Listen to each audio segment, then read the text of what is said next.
హల్లెలూయా. ప్రభు అయిన యేసుక్రీస్తు నామములో కూడి వచ్చిన మీ అందరికీ కూడా నా హృదయపూర్వక వందనాలు. అందరికీ వందనాలు. అందరూ బాగున్నారా? రెండు చేతుల పైకెత్తి దేవునికి స్తోత్రం చెప్దాం. హల్లెలూయా, హల్లెలూయా. ఆలస్యం చేయకుండా దేవుని వాక్యంలోనికి వెళ్ళిపోదాం. ఈ ఉదయకాల సమయంలో కొలస్సీ సంఘంలో నుండి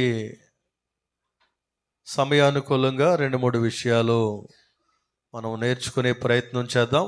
కనుక అందరూ కూడా కొలస్సీలకు రాసిన పత్రిక తీసి పెట్టుకోనండి.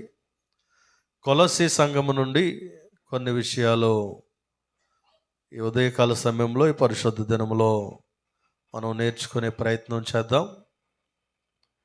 आज कोलोसियों का कलीसिया का अंदर से कुछ विषय हम सीखने के लिए प्रयत्न करेंगे कोलोसी कलीसिया का बारे में. इसलिए सभी लोग कोलोसियों का पत्री निकाल कर रखे. ध्यान से आज का वचन के और कान लगाने के लिए विनती करता हूँ. దయచేసి ప్రతి ఒక్కరూ కూడా దేవుని మాటల మీద దృష్టి ఉంచాలని, శ్రద్ధగా దేవుని మాటలు ఆలకించాలని ప్రభు పేరట మనం చేస్తూ ఉన్నాం. మొట్టమొదటి మాట కొలస్సీలకు రాసిన పత్రిక 3వ అధ్యాయం 5 నుండి 10 వచనాలు చదువుదాం.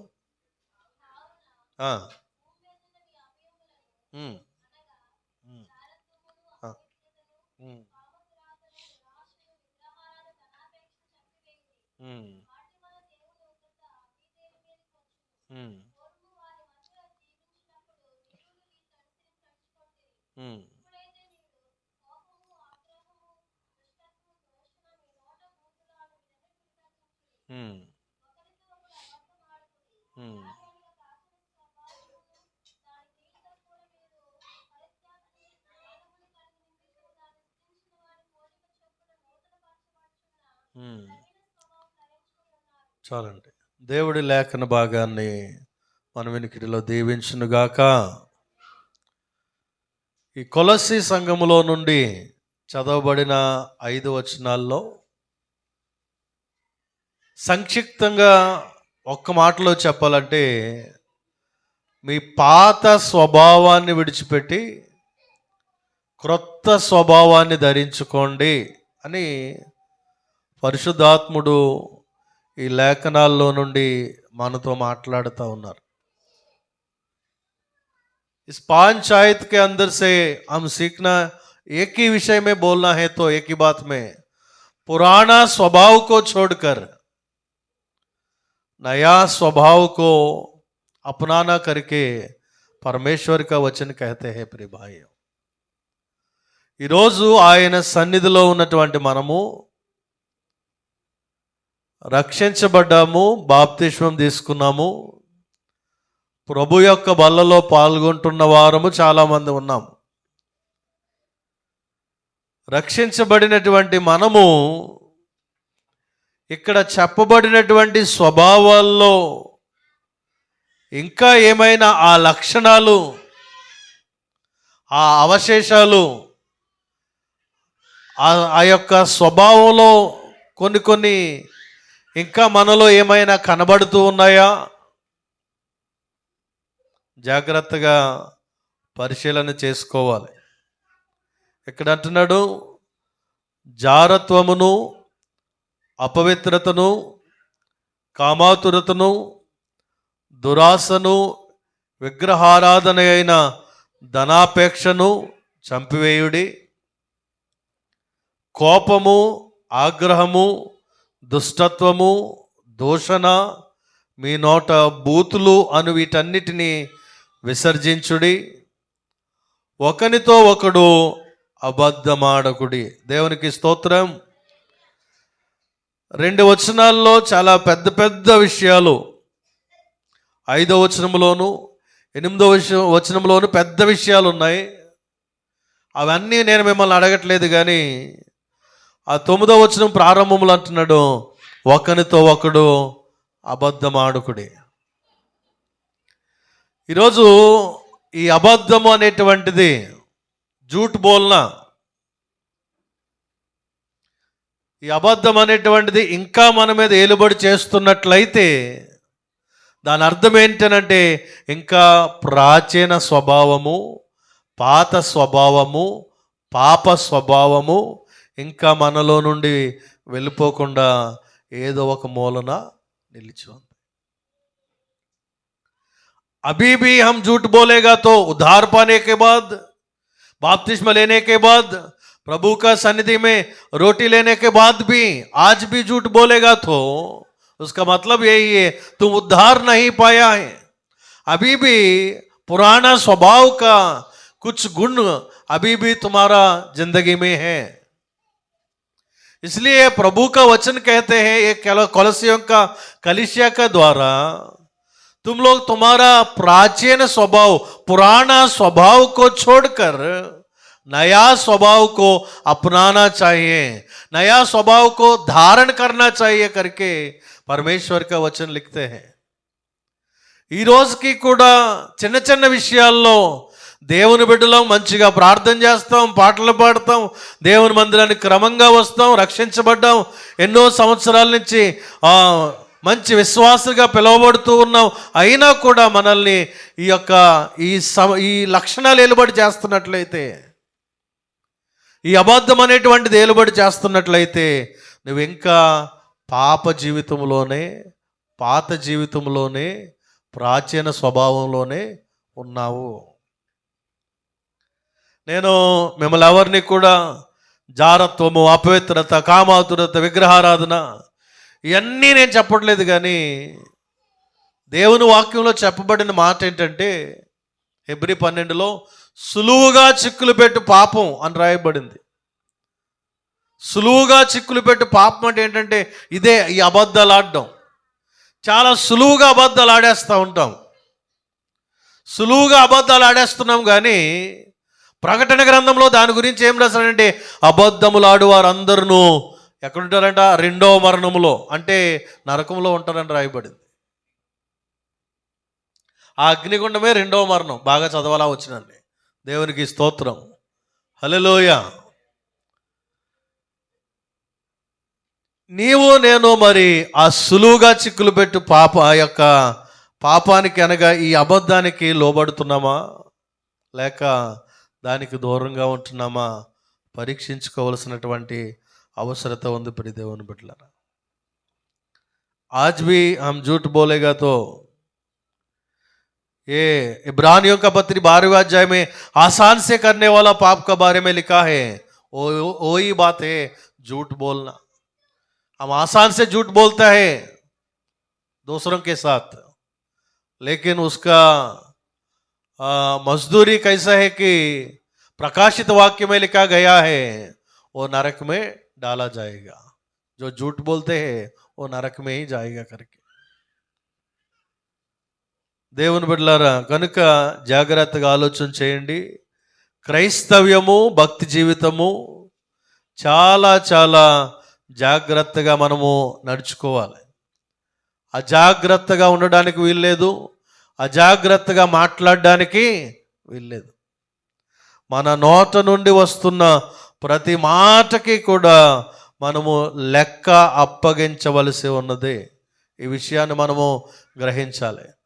हमारा उद्धार पाने के बाद हमारा मुंह से निकले वाला हर एक बात को परमेश्वर का सामने हम गिनती देना चाहिए.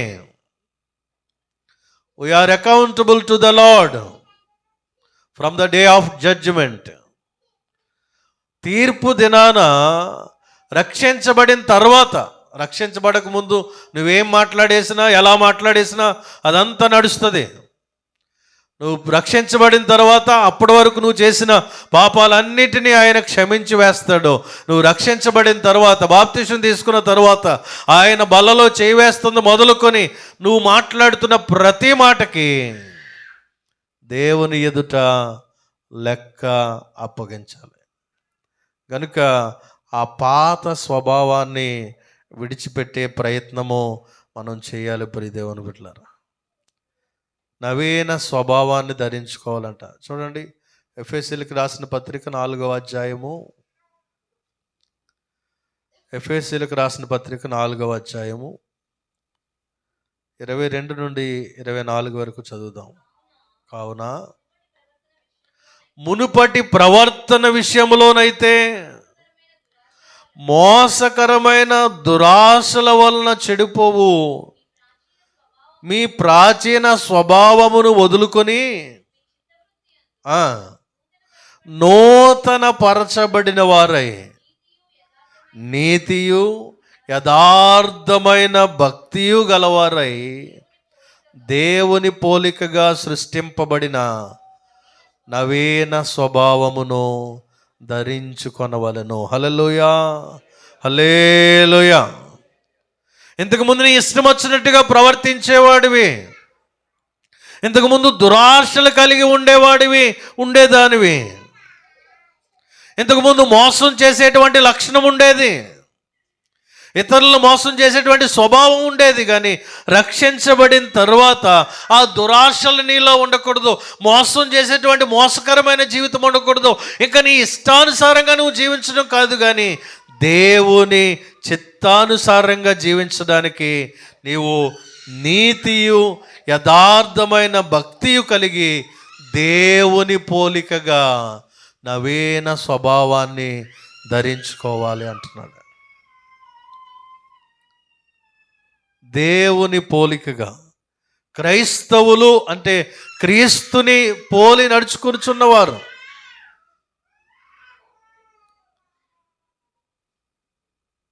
मसीहा का लोग मतलब मसीहा का जैसा जिंदगी बिताने वाले लोगों को मसीहा लोग कहते हैं.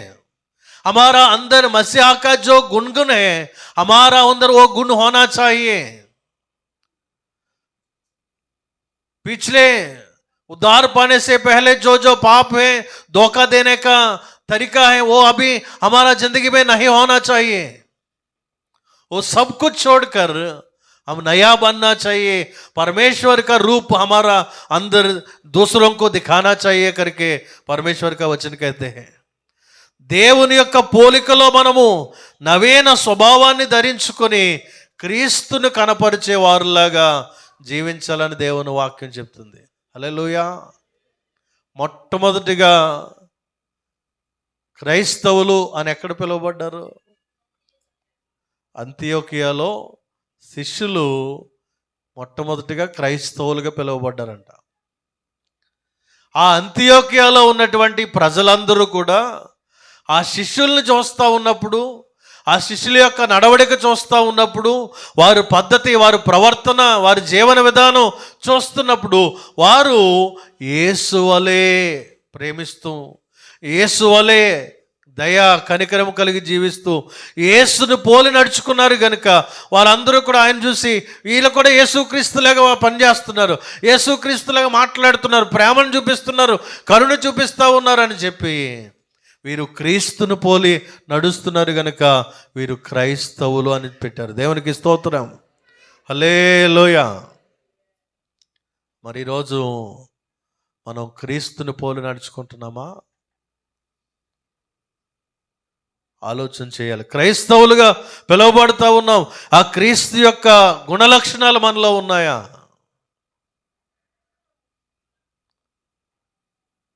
మొదటి పేతురు 2వ అధ్యాయం 9వ వచనం. మొదటి పేతురు 2వ అధ్యాయం 9వ వచనం.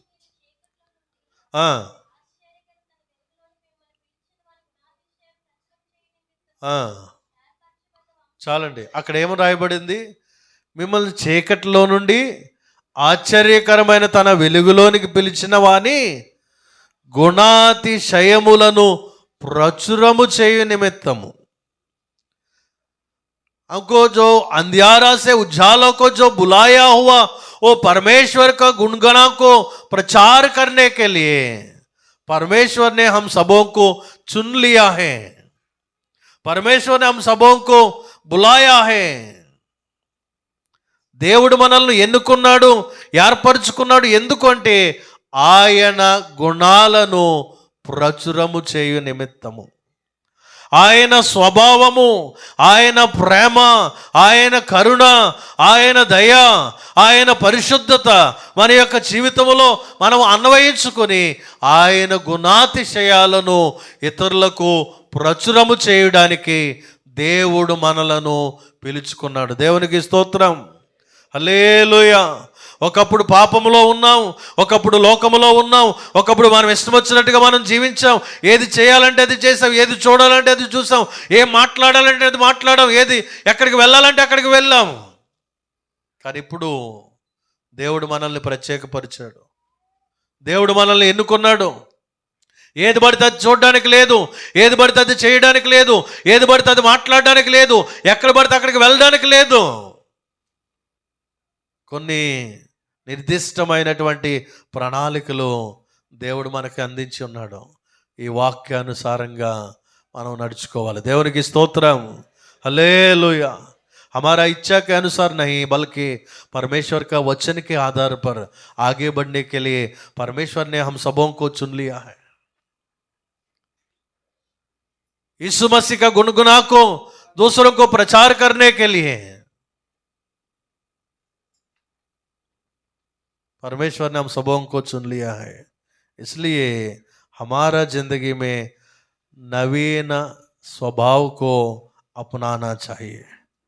మన యొక్క జీవితంలో ప్రాచీన స్వభావాన్ని విడిచిపెట్టి నవీన స్వభావాన్ని ధరించుకోవాలి. ఒకసారి పాస్టర్ గారు బాప్తిస్మం ఇస్తున్నారంట. బాప్తిస్మాలు ఇస్తుంటే అందరూ బాప్తిస్మాలు తీసుకుంటున్నారు. ఒక 10 మంది ఎంతమంది ఉన్నారు, 9 మందికి బాప్తిస్మాలు ఇచ్చేసాడు ఆయన. 10వ వాడికి బాప్తిస్మం ఇస్తూ ముంచుతూ ఉంటే, ఇలా ముంచుతూ ఉంటే చేయి పై కడుతున్నాడంట ఆయన. పాస్టర్ గారు ఏమో ఏంటి చేయి పై కడుతున్నాడు, ఇలా బలవంతంగా ముంచుతున్నా, ఓ చేయి మాత్రం పై కడుతున్నాడు, ఇలా ములుగుతున్నాడు నీటిలో, తలంతా మునిగిపోయిందో చేయి మాత్రం పైకి వస్తుంది. లేపి 2-3 సార్లు ట్రై చేసి పాస్టర్ గారు ఏంటి బాబు ఈ చెయ్యి ఎందుకు ముంచట్లేదు, ఏమైనా గాయమైందా, తడిపితే ఏమైనా ఇబ్బంది అవుతుంది, ఇన్ఫెక్షన్ అవుతుంది అనుకుంటున్నామంటే కాదండి, అంతా బాగానే ఉంది, ఒకరి మీద చిన్న కోపం ఉంది, ఆ కోపం వల్ల ఇది ఇలా ఉంచుతున్నాడు, ఆ పగ తీరిన తర్వాత నేను ముంచుకుంటాను అంటున్నాడంట. దేవునికి స్తోత్రం. అంటే మనం రక్షించబడ్డా కూడా ఆ పగ, ప్రతీకారం, కోపం, ద్వేషం, దురాశ ఇవన్నీ కూడా ఇంకా మనలో ఉండడానికి వీల్లేదు. మనం రక్షించబడ్డామంటే దాని అర్థం ఏంటి? 5:17 కొరింథీయులు ఏం చెప్తున్నారు? కాగా ఎవడైనాను క్రీస్తునందు ఉన్న యెడల వాడు నూతన సృష్టి, పాతవి గతించెను, ఇదిగో సమస్తమును క్రొత్తవాయెను. క్రొత్తగా అయిన తర్వాత మరలా పాతవన్నీ కూడా మన మనసులో ఉండకూడదు. ఆ పాప లక్షణాలన్నిటినీ కూడా మనం విడిచిపెట్టేయాలి. నీ గతాన్ని, పాత జీవితాన్ని, పాత స్వభావాన్ని పాతి పెట్టేయాలి. అక్కడ ఏమని చెప్తున్నాడు అంటే చంపేయండి అని చెప్తున్నాడు కొలస్సీలో, విసర్జించండి అని చెప్తున్నాడు. దాని అర్థం ఏంటంటే అవి మనలో ఉండడానికి వీల్లేదు, ఎందుకంటే అవి మనలను అపవిత్రపరుస్తాయి, పరలోక రాజ్యానికి వెళ్లకుండా ఆపేస్తాయి. ఏదైతే పాత జీవితంలో, పాప జీవితంలో ఉన్న లక్షణాలు ఉన్నాయో అవి మనల్ని పరలోక రాజ్యానికి వెళ్లకుండా ఆపేస్తాయి. కాబట్టి వాటన్నిటినీ కూడా విసర్జించమని, చంపేయమని దేవుని వాక్యము తెలియచేస్తుంది. హల్లెలూయా, హల్లెలూయా. రోమీయులకు రాసిన పత్రిక 6వ అధ్యాయము 6వ వచనము చదవండి.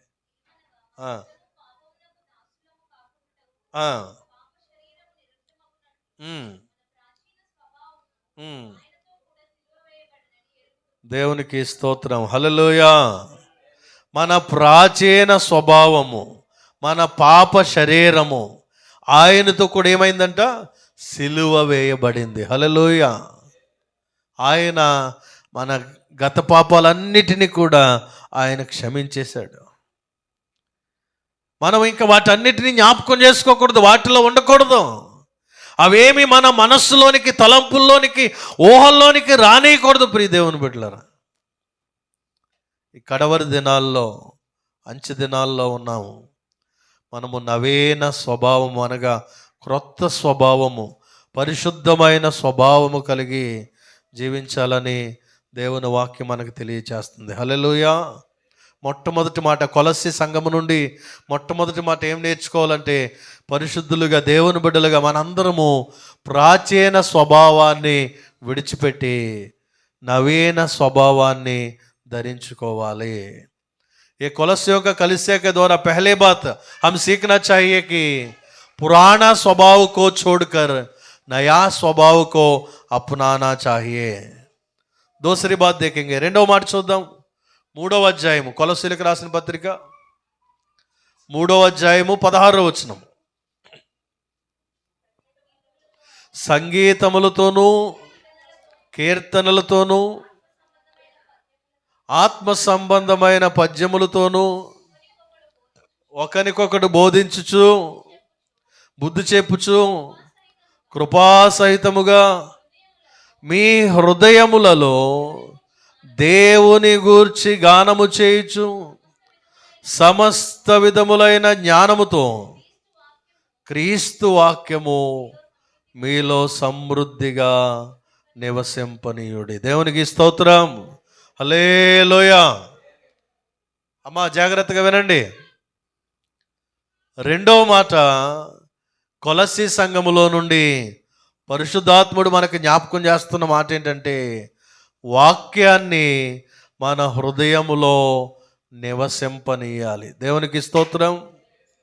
వాక్యాన్ని మన హృదయములో నివసింపనీయాలి. గడిచిన వారం ఏ వాక్యాన్ని చెప్పుకున్నాం? దేవునికి స్తోత్రం. పక్క పేజీలో ఉందమ్మా, రాసుకుంటే మంచిదే. దేవునికి స్తోత్రం. కానీ ఎక్కడ రాసుకోవాలి? 2-3 చెప్పారు కానీ మిగతా వాళ్ళందరూ అదే. అంటే కడవరి దినాల్లో, అంచె దినాల్లో వాక్యము మన హృదయములో నిలిచి ఉండాలి. వాక్యాన్ని విని విడిచిపెట్టేసేవారిలాగా మనం ఉండకూడదు. చాలా స్పష్టంగా చెప్తున్నాడు, సమస్త విధములైన జ్ఞానముతో క్రీస్తు వాక్యము మీలో సమృద్ధిగా నివసింపనీయుడి. సమృద్ధిగా. లోకానుసారమైనవి ఎన్నో మన మనస్సుల్లో నిండి ఉంటాయి. శరీరానుసారమైనవి ఎన్నో మన హృదయంలో నిండి ఉంటాయి. భౌతికమైనటువంటి విషయాలు ఎన్నో మన హృదయం నిండా ఉంటాయి. కానీ దేవుని వాక్యానికి మన హృదయంలో చోటు ఇవ్వట్లేదు. దేవుని వాక్యం మనకి గుర్తుండట్లేదు. అయితే దేవుని వాక్యం చెప్తున్న మాట, ఈ కొలస్సీ సంఘములో నుండి ఈరోజు మన సంఘానికి పరిశుద్ధాత్ముడు జ్ఞాపకం చేస్తున్న మాట ఏంటంటే, మీలో దేవుని వాక్యము సమృద్ధిగా నివసింపనీయండి. దేవునికి స్తోత్రం. దేవుని వాక్యానికి చోటివ్వండి. పాపానికి చోటివ్వద్దు, లోకానికి చోటివ్వద్దు, లోకాశలకు చోటివ్వద్దు. దేవుని వాక్యానికి చోటివ్వండి. దాని అర్థం ఏంటి? వాక్యమే దేవుడు. దేవునికి స్తోత్రం. హల్లెలూయా. ఆది యందు వాక్యం ఉండెను, వాక్యం దేవుని యొద్ద ఉండెను, వాక్యము దేవుడై ఉండెను. ఆ వాక్యమే కృపా సత్య సంపూర్ణుడిగా మన మధ్య నివసించుటకు వచ్చెను. దేవునికి స్తోత్రం. మనలో వాక్యం ఉండాలి అనగా దేవుడే ఉండాలి. మరి మన హృదయంలో ఏముంది? దేవుని వాక్యం నిలిచి ఉంటుందా మన హృదయంలో? ये दूसरी बात कोलोसियों का कलीसिया से हम सीखना चाहिए, हमारा हृदय में परमेश्वर का वचन रहना चाहिए. हम वचन को सुनकर छोड़ देते हैं. पिछले हफ्ता कौन सा मैसेज दिया है, उसके पहले कौन सा मैसेज सुना है, पूछेगा तो बराबर नहीं बोल सकते हैं सभी लोग. लेकिन हम परमेश्वर का वचन को ध्यान से सुनेगा तो, मन से सुनेगा तो हम बोल सकते हैं. ये अंच दिनों में परमेश्वर का वचन को हम ध्यान से सुनना चाहिए, वो वचन को हमारा मन में रखना चाहिए. ये बात कोलोसियों का कलीसिया से हमको सिखाने के लिए, सीखने के लिए पवित्र आत्मा ने आज ये वचन के द्वारा हम सबों से कहते हैं, प्रिय भाइयों, परमेश्वर का वचन हमारा हृदय में रहना चाहिए. परमेश्वर का वचन मतलब सिर्फ परमेश्वर है, वो आदि में था वचन, वो वचन परमेश्वर के साथ था, वो वचन परमेश्वर से था करके परमेश्वर का वचन लिखा है। वो परमेश्वर हमारा अंदर रहना चाहिए। మీలో ఎంతమంది రవి హృదయము అనేటువంటి చిన్న బుక్ చూశారు? ఇంతకుముందు రవి హృదయం అని చిన్న బుక్, పాకెట్ బుక్ లాగా ఎంత బుక్ ఉండేది. అంటే రవి హృదయం అంటే రవి అంటే ఎవరు అని కాదు, ఒక మొఖం వేసి ఇలా లవ్ సింబల్ కూసి రెడ్ కలర్లో ఎంత బుక్ ఉండేది. దానిలో ముందు పాములు, తేళ్ళు, తాబేళ్ళు, నెముళ్ళు అవన్నీ కూడా ఆ హృదయంలో ఉన్నట్టు ఉండేది. అప్పుడు ఆ ముఖము ఇలా వాడిపోయినట్టుగా, ఏడ్చినట్టుగా, బాధతో ఉన్నట్టుగా ఉండేది. తర్వాత 2 పేజీలు తిరిగిన తర్వాత బయట ఏముంటుందంటే ఆ పావురం ఉంటుంది, పక్కన పరిశుద్ధాత్ముడు ఏ దేవుడు ఉంటాడు, ఒక పక్క నక్షత్రం ఉంటుంది, సిలువ ఒక పక్కన ఉంటుంది. తర్వాత 2-3 పేజీలు తిరిగేసిన తర్వాత ఆ సిలువ దగ్గర నుంచి వెలుగొచ్చినట్టు, ఆ పావురం దగ్గర నుంచి వెలుగొచ్చినట్టు, ఈ యొక్క పాములు బయటికి వెళ్ళిపోయినట్టు, తేళ్ళు బయటికి వెళ్ళిపోయినట్టు కనబడుతుంది. తర్వాత ఆఖరి పేజీకి వచ్చేసరికి ఆ లోపల సిలువ, పావురము, యేసయ్య ఉన్నట్టు కనబడుతుంది. దాని అర్థం ఏంటంటే పాత జీవితంలో ఆ లోకంలో ఉన్నవన్నీ పాప లక్షణాలన్నీ హృదయంలో ఉన్నప్పుడు దేవుడు బయట ఉండేవాడు, దేవుడు సన్నిధి బయట ఉండేది, పరిశుద్ధాత్ముడు బయట ఉండేవాడు. కానీ ఎప్పుడైతే రక్షణ సువార్త వెలుగు మనకు వచ్చిందో లోపల ఉన్న పాపమంతా బయటికి వెళ్ళిపోయిన తర్వాత దేవుడు మన హృదయంలో నివాసం ఉంటాడు. దేవునికి స్తోత్రం. చాలామందికి ఆ సువార్త వచ్చింది, రక్షణ పొందారు, బాప్తిసం తీసుకున్నారు, యేసయ్యను అంగీకరించారు. కానీ మరలా కొన్ని రోజులకి ఆ బయటికి వెళ్ళిపోయిన పాపాన్ని మరలా తీసుకొచ్చుకొని హృదయంలో ఉంచుతున్నారు. విడిచిపెట్టేసిన పాపాన్ని మరలా తీసుకొచ్చి హృదయంలో ఉంచుకుంటున్నారు. ఇప్పుడు మరలా దేవుడు ఏమైపోతున్నాడంటే బయటికి వెళ్ళిపోతూ ఉన్నాడు. నీ హృదయం అంతా లోకంతో నిండిపోతుంది, పాపంతో నిండిపోతుంది, లోకాశలతో నిండిపోతుంది. దేవుణ్ణి బయటికి నెట్టేస్తూ ఉన్నావు. ఒక్కొక్కసారి క్రిస్మస్లో స్కిట్ వేస్తూ ఉంటారు. యేసయ్య కోసం ఎదురు చూస్తున్నామని కొన్ని సీట్లు వేసి, చైర్లు వేసి, యేసయ్య ముందు వచ్చిన కూర్చోమని చెప్పి, తర్వాత ఇంకో ప్రెసిడెంట్ ఎవరో వస్తే యేసయ్య కొంచెం ఈ పక్క వెళ్ళండి అని చెప్పి ప్రెసిడెంట్ కూర్చోబెట్టి, తర్వాత ఎమ్మెల్యే వచ్చాడని యేసయ్య ఇలా జరగండి అని చెప్పి ఎమ్మెల్యేని అక్కడ కూర్చోబెట్టి, మంత్రి వచ్చాడు లేకపోతే అధ్యక్షులు వచ్చారని అందరినీ ఈ సీట్ల మీద కూర్చోబెట్టి చివరికి యేసయ్యకి చోటు లేకుండా స్టేజ్ మీద నుంచి పంపేసినట్టుగా ఒక స్కిట్ వేస్తూ ఉంటారు. మన హృదయంలో కూడా యేసును అంగీకరించిన తర్వాత యేసు కంటే ఎక్కువగా వేరే వాటికి ప్రాధాన్యతనిచ్చి, వేరే వాటికి సమయాన్నిచ్చి ప్రార్థించడానికి, వాక్యం చదవడానికి, మందిరానికి రాకుండా చేస్తున్నటువంటి మన జీవితాల్లో కూడా దేవుడు ఏమైపోతున్నాడంటే బయటికి వెళ్ళిపోతూ ఉన్నాడు.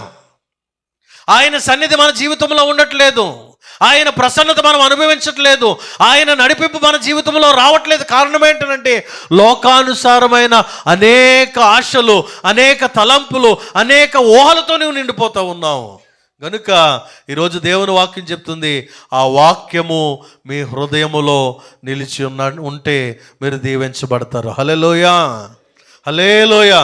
దేవుని వాక్యము మీ హృదయములో సమృద్ధిగా నిలవనివ్వండి. దేవుని వాక్యాని కంటే అనగా దేవుని కంటే ఎక్కువగా దేనికి కూడా మనం ప్రాధాన్యతనివ్వకూడదు. ఫస్ట్ ప్రియారిటీ, మొట్టమొదటి ప్రాధాన్యత మనం దేవునికి ఇవ్వాలి. దేవుని సన్నిధికి, ప్రార్థనకి, వాక్యానికి, ఆత్మ సంబంధమైన వాటికి ఫస్ట్ ప్రియారిటీ ఇవ్వాలి. లేదంటే ముందు మా ఇంట్లో పనులు, ముందు నా ఒంట్లో పనులు, లేకపోతే ఇలా నా ఉద్యోగానికి పనులు, ఇవన్నీ అనుకోవద్దు. దేవుని వాక్యం చెప్తుంది, మొదట నా నీతిని, నా రాజ్యాన్ని వెతకండి, అప్పుడు మీకు కావలసినవన్నీ కూడా అనుగ్రహించబడతాయి.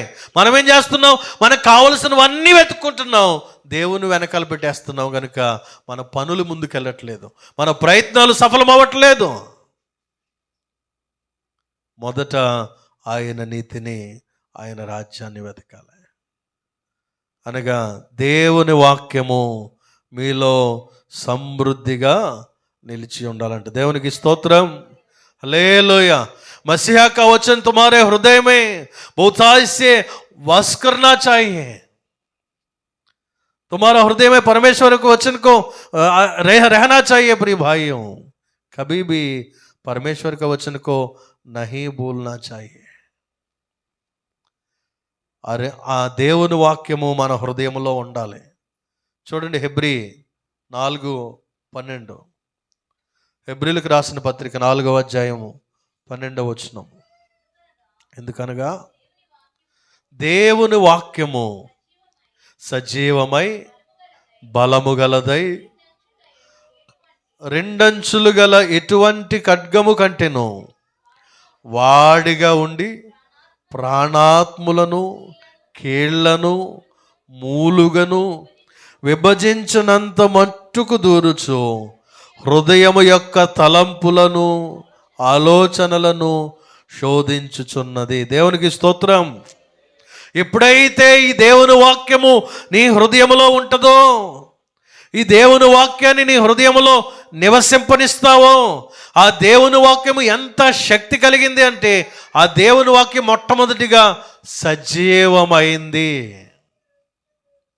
నీ చేతుల్లో ఉన్నటువంటి ఆ పరిశుద్ధ గ్రంథములో రాయబడిన మాటలు సజీవమైనటువంటి మాటలు, లివింగ్ వర్డ్ ఆఫ్ గాడ్. అవి సజీవమైనటువంటి మాటలు. ఇంకా ఏమని రాయబడింది? బలము కలిగినటువంటి మాటలు అవి. ఆత్మీయ జీవితంలో మనల్ని బలపరిచేటువంటిది దేవుని వాక్యం. మన యొక్క తలంపులు, ఆలోచనలు, మన హృదయంలో ఉన్నటువంటి ప్రతిదాన్ని కూడా లోపలికంట వెళ్ళి అది సరిచేసేటువంటి రెండంచులు కలిగినటువంటి వాడిగల ఖడ్గం. దేవునికి స్తోత్రం. హల్లెలూయా. ఈ దేవుని వాక్యాన్ని మన హృదయంలో ఉంచుకోవాలి ప్రియ దేవుని బిడ్డలారా. ఆ వాక్యం మన హృదయంలో ఉన్నప్పుడు మన తలంపులు, మన ఊహలు ఏవి కూడా అపవిత్రమైనవి రావు, పాప సంబంధమైనవి రావు. రానియడు దేవుని వాక్యం.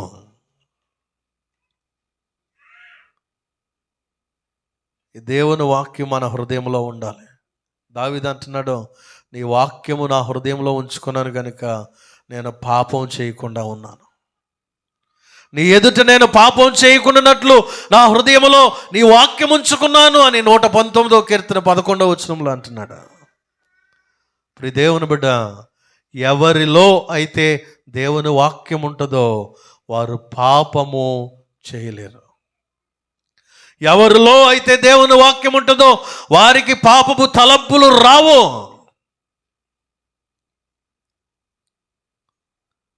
కనుక దేవుని వాక్యము మన హృదయములో నివసింపనీయాలి. యోహాను సువార్త 15వ అధ్యాయం, యోహాను సువార్త 15వ అధ్యాయం 7వ వచనం చదువుదాం. నా యందు మీరును మీ యందు నా మాటలను నిలిచి ఉండిన ఎడల మీకేది ఇష్టమో అడుగుడి, అది మీకు అనుగ్రహించబడును. హల్లెలూయా. దేవుని వాక్యము మనలో నిలిచి ఉండాలి అని కొలస్సీ సంఘం చెప్తుంటే యోహాను అంటున్నాడు, మీరు ఆయనలో ఉంటే, ఆయన వాక్యం మీ హృదయంలో ఉంటే, మీకు ఇష్టమైంది ఏదైతే మీరు అడుగుతారో అది ఆయన మీకు అనుగ్రహిస్తాడంట. హల్లెలూయా. అంటే దేవుని వాక్యము మన హృదయంలో ఉన్నప్పుడు మనం ఏదైతే దేవుణ్ణి అడుగుతామో అప్పుడు దేవుడు అది మనకు అనుగ్రహిస్తాడు. వినండి వినండి ఒకసారి ఇలాగా, మీరు అడుగుతున్నవి పొందలేకపోతున్నట్లయితే, మీరు అడుగుతున్నవి మీకు రాకపోవట్లయితే దాని అర్థం దేవుని వాక్యము మీ హృదయములో లేదేమో. నా మాటలు మీలో ఉన్నట్లయితే మీకు ఏది ఇష్టమో అడుగుడి, అది మీకు అనుగ్రహించబడునని దేవుని వాక్యం చెప్తుంది. परमेश्वर का वचन हमारा अंदर है तो हम जो कुछ मांगते हैं परमेश्वर हमको देते हैं. प्रिय भाई, तुमको जो चाहते हैं, जो इच्छा है, मुझे पूछो मैं दूंगा करके परमेश्वर का वचन में लिखा है. उससे पहले परमेश्वर का वचन हमारा अंदर रहना चाहिए. परमेश्वर का वचन हमारा अंदर बने रहना चाहिए. तब हम परमेश्वर से मांगेगा तो हमको मिल जाएगा प्रिय भाइयों। दूसरी बात यही है, कोलोसियों का कलीसिया से परमेश्वर हमको सिखाता है, परमेश्वर का वचन हमारा मन में रहना चाहिए। आज वचन सुनकर फिर सोमवार को छोड़ देना का नहीं, भूल जाने का नहीं, ये वचन को हमारा मन में रखना चाहिए, ध्यान करना चाहिए, मनन करना चाहिए, याद करना चाहिए। वो वचन का आधार पर चलने के लिए कोशिश करना चाहिए। ఈరోజు చెప్పిన వాక్యాన్ని సోమవారం మర్చిపోవడం కాదు, ఆ వాక్యాన్ని గుర్తించుకోవాలి, గ్రహించుకోవాలి, ధ్యానించాలి, అనుసరించాలి, పాటించాలి. ఆ వాక్యం అప్పుడు మనలో స్థిరంగా నిలిచిపోతుంది. దేవుడు లోకమును ఎంతో ప్రేమించును. ఎంతమందికి వచ్చు? చాలామందికి వచ్చి ఆ మాట. ఎందుకంటే సండే స్కూల్లో చెప్పి క్రిస్మస్లో చెప్పి విని మనకి ఆ చిన్న మాటను గుర్తుపెట్టుకున్నాం. అలాగే చాలా మాటలు ఉన్నాయి బైబిల్ గ్రంథంలో. ఈ మాటలన్నీ కూడా మన మనస్సులో పెట్టుకోవాలి. దేవునికి స్తోత్రం. ఇది మన మనస్సులోనికి వెళ్ళినప్పుడు పాపము మన మనస్సులోనికి రాదు, మన జీవితంలోనికి రాదు, మన తలంపుల్లోనికి రాదు, మన ఊహల్లోనికి రాదు.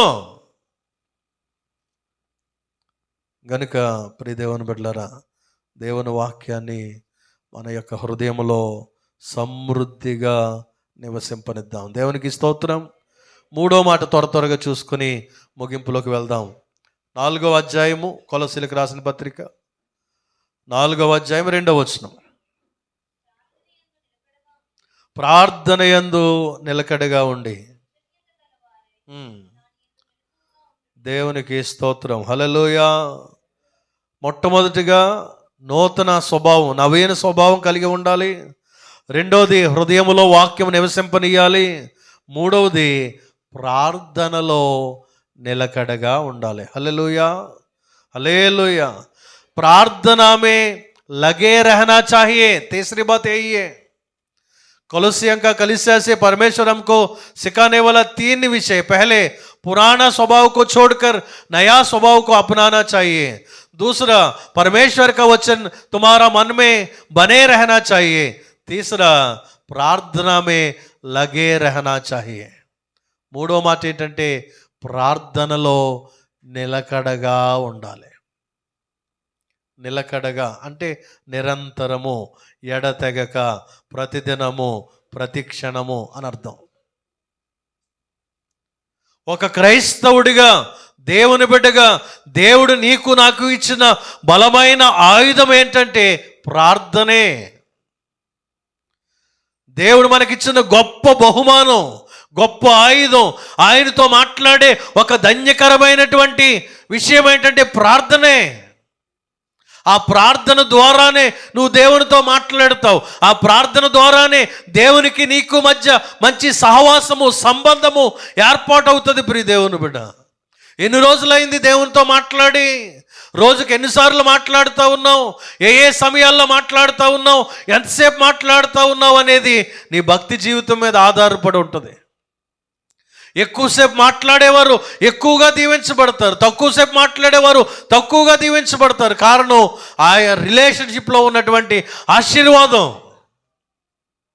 ఇక్కడ చెప్తున్నాడు, మీరు ప్రార్థించుటలో, ప్రార్థనలో నిలకడగా ఉండండి. అంటే నిత్యము కూడా, నిరంతరము, ఎడతెగక ప్రార్థన చేయండి. हर समय हम प्रार्थना करना चाहिए. जितने बार हम प्रार्थना करेगा तो परमेश्वर से अच्छा संगति हमको मिलेगा. परमेश्वर के साथ अच्छा संगति मिलेगा तो बहुतायत से आशीष परमेश्वर से हम पा सकते हैं. जितने बार हम प्रार्थना करते हैं, इतना मजबूत रीति से परमेश्वर का और तुम्हारा बीच में अच्छा रिश्ता बन जाएगा. प्रिय भाइयों, प्रार्थना करने के द्वारा परमेश्वर से हम आशीष पा सकते हैं. బైబిల్ గ్రంథములో అనేక మంది భక్తులు వారి యొక్క జీవితాల్లో ప్రార్థన జీవితం కలిగి ఉన్నారు. ఒక్కొక్క సమయాన్ని వారు ఏర్పాటు చేసుకున్నారు. దావీదు అంటాడు, 55వ కీర్తన 17వ వచనంలో, ఉదయకాలమున, సాయంకాలమున, మధ్యాహ్నమున నేను దేవునికి మొరపెడుతున్నాను అంటున్నాడు. హల్లెలూయా, హల్లెలూయా. అంటే రోజుకు 3 సార్లు నేను ప్రార్థన చేస్తున్నాను అంటున్నాడు. రాజు కాబట్టి అంత బిజీగా ఉన్నా కూడా ముమ్మారు దేవునికి ప్రార్థిస్తూ ఉన్నాడు. 119వ కీర్తనలో అంటాడు, 7 మార్లు దేవుణ్ణి స్తుతిస్తున్నాను అంటున్నాడు. దేవుణ్ణి స్తుతిస్తున్నాడు, దేవుణ్ణి ఆరాధిస్తున్నాడు, దేవుణ్ణి గణపరుస్తూ ఉన్నాడు. तुम्हारा जिंदगी में भी दिन में 3 बार प्रार्थना करने वाला दाऊद को देखकर हम प्रार्थना करना चाहिए. 7 बार परमेश्वर को धन्यवाद देते हैं, 3 बार परमेश्वर को प्रार्थना करते हैं. दाऊद ने कितना आशीष पाया है हम सब लोग देख सकते हैं. దావీదు ఎంతగా దీవించబడ్డాడో, దావీదు ఎంతగా ఆశీర్వదించబడ్డాడో మనం చూస్తాం. దాని వెనక కారణం అతడు గొప్ప ప్రార్థనాపరుడు. దానియేలు రోజుకు ముమ్మారు ప్రార్థించాడు. మోకరించి యెరూషలేం వైపు ఆ కిటికీలు తెరిచి సాగిలపడి రోజుకు ముమ్మారు ప్రార్థించేవాడు. కష్టాలు వచ్చినా, శ్రమలు వచ్చినా, ఇబ్బందులు వచ్చినా, ప్రతికూల పరిస్థితులు వచ్చినా ప్రార్థించడం మానలేదు దానియేలు. సింహాల గుహలో పడేస్తారు ప్రార్థన చేస్తే అనేటువంటి ఒక ఆజ్ఞ జారీ చేయబడ్డా కూడా దానియేలు ప్రార్థించడం మానలేదు. యథావిధిగా యెరూషలేం వైపు కిటికీలు తెరిచి మోకరించి ముమ్మారు ప్రార్థించాడు. దేవునికి స్తోత్రం, హల్లెలూయా.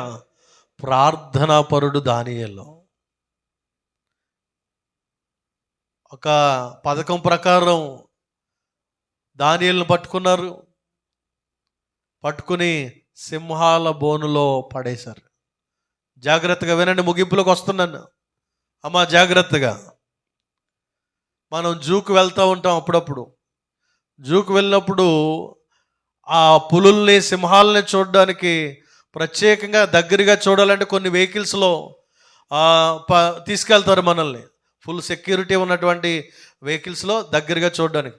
అలా దగ్గరగా చూడడానికి వెళ్ళినప్పుడు మనం కారులో ఉన్నా, వాటికి గ్రిల్స్ ఉన్నా, అవి పరిగెత్తుకు దగ్గరికి వచ్చినప్పటికి కొన్నిసార్లు మన గుండు గుబేలమంటుంది, గుండు జల్లుమంటుంది, అయ్య బాబోయ్ సింహం వచ్చేసింది అన్నట్టు.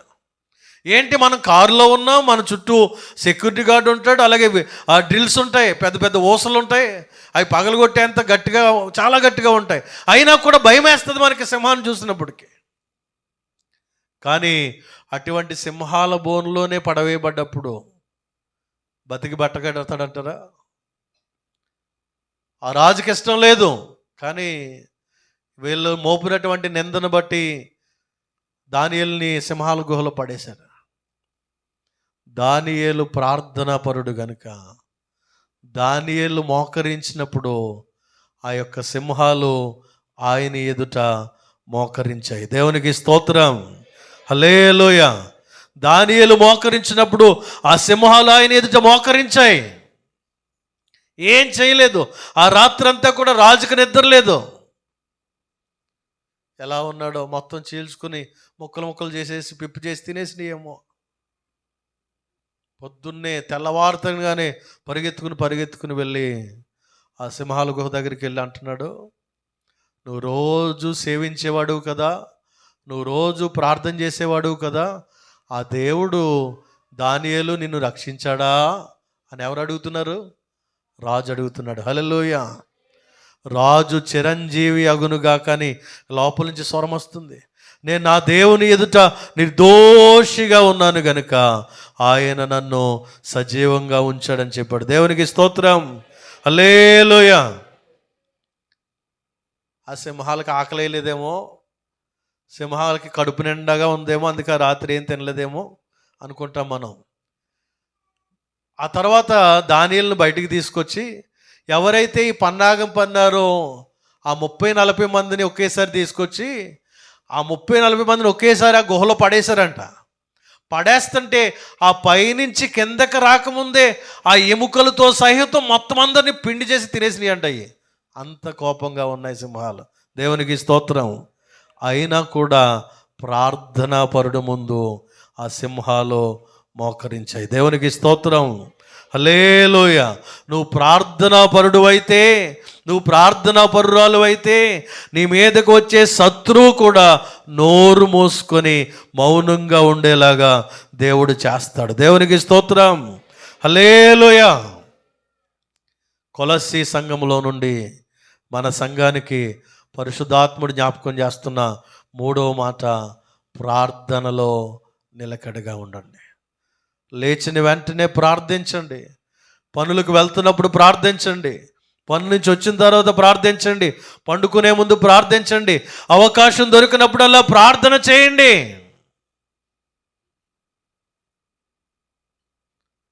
క్రైస్తవుడికి ఉండవలసిన ప్రాముఖ్యమైన లక్షణం ప్రార్థన.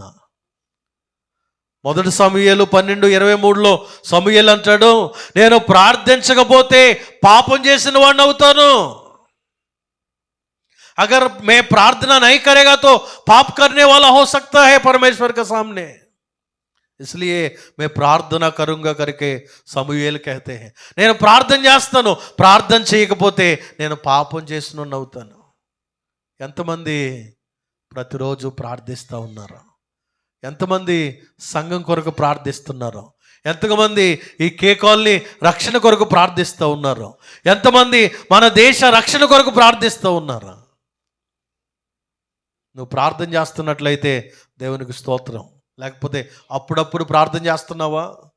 గుర్తొచ్చినప్పుడు ప్రార్థన చేస్తున్నావా? లేకపోతే ఆదివారం శుక్రవారమే ప్రార్థన చేస్తున్నావా? మంగళవారం శుక్రవారం ఆదివారమే ప్రార్థన చేస్తున్నావా? అలా ఉండొద్దు.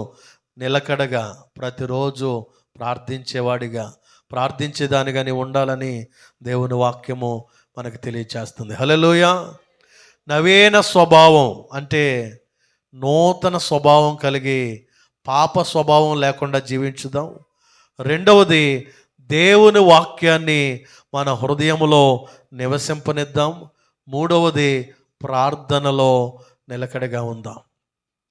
पुराना स्वभाव को छोड़कर नया स्वभाव बन जाएंगे. परमेश्वर का वचन हमारा मन में बने रहने के लिए कोशिश करेंगे और प्रार्थना में लगे रहेंगे. అలా ఉండడానికి పరిశుద్ధాత్మ దేవుడు మనందరికీ సహాయము చేయునుగాక. ఆమె.